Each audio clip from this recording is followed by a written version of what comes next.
電動輪椅優化課程嘅服務對象係新手使用電動輪椅人士及其照顧者，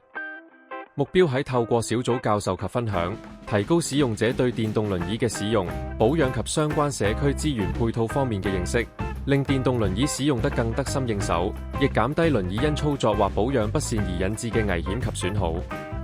另外，課程亦提供相關之保健運動知識，減低因長時間使用輪椅而出現嘅機能退化、背痛及壓瘡等風險。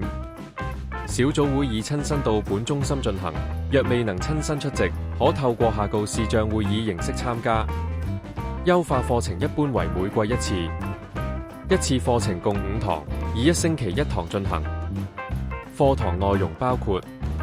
電動輪椅的認識及保養，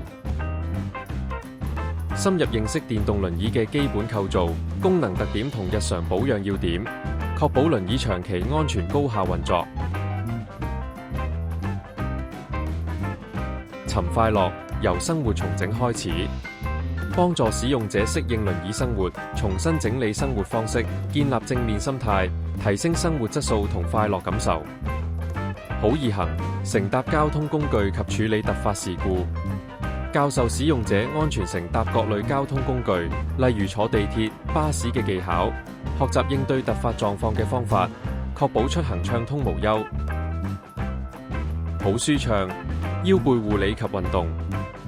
提供腰背護理知識，正確坐姿姿勢，預防背痛同壓瘡嘅發生。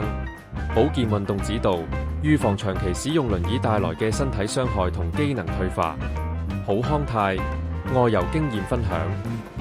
分享使用電動輪椅嘅外遊經驗，介紹香港同海外嘅無障礙設施，鼓勵使用者享受豐富嘅旅遊生活。